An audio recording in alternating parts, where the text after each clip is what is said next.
Hello everyone! For those of you who don't know me already, welcome. I am Melis and I paint mostly with gouache and watercolor. And the last time I did a painting tutorial, it was too long ago. So I decided today we're going to do this again. We are making this lovely white poppy flower, and then you can use it as a postcard, an invitation or menu. Well, it's all up to you. And you'll see it's all shiny and golden and very cute, and honestly, it's not that complicated.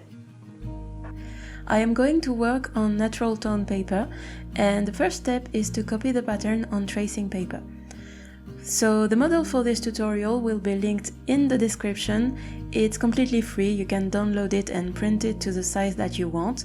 Today I'm making the postcard size, but feel free to make it bigger if you wish. You will need only 3 colors, so white, black and golden. The white color has to be opaque, so make sure you use gouache, but for the black and gold it doesn't really matter. Watercolor or gouache, just use whatever you already have at home. I am using a round synthetic brush. I like them with a very pointed tip because it will give your lines a very natural shape. Like an eyeliner brush, if you ever use those, this is what we're looking for. So first we paint the flower stems in black, and for the leaves I will just mark where I want to place the main vein, but I will come back to it later on. Now with gold paint we're going to paint the actual leaves, and that's actually the trick to make anything Christmassy. Just add gold to it and yay, it's all shiny, it's almost singing Merry Christmas.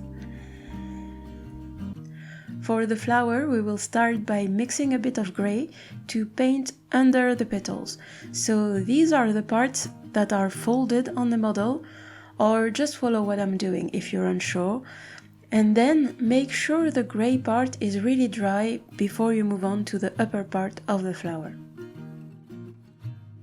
This time we use plain white, so here don't try to make a uniform opaque and thick layer, it's just a wash, so try to have a milk-like texture to your paint, so it's not completely covering the paper's color.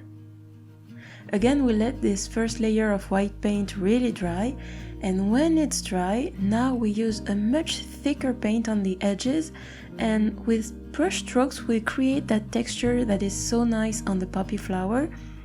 And because our first layer is not too opaque, it will make a very subtle texture effect, but very sophisticated, very nice. Now that our flower is done, let's rework the under petals a little bit. So basically I'm creating a gradient between darker grey on the bottom and lighter grey towards the edge of the petal.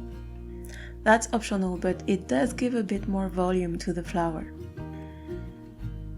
The center will be black, so we add a few black dots to make it look more natural, and then with the layers of black and white we create the volume of the flower bud and the seed pod.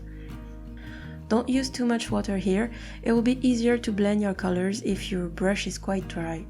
You can dab it on a towel if you need, and don't worry, if your blend is not perfect, it will not be the main focus on this model, so don't spend too much time on that part. Personally, I wanted to make the stems a bit darker and thicker. It depends how you prefer your line to be, either thin and delicate or more thick and stylized as I chose here. And now, time to add a few golden finishing touches, and voila, all shiny and elegant. So everything you need for this tutorial will be linked in the description. You can download the model, it's completely free. Also the paper, the paints that I use, everything will be listed, and if I forgot something, don't hesitate to ask me in the comments or just tell me that you love this painting. You can do that too. Until next time, I wish you a lot of creativity and I will see you very soon. Bye!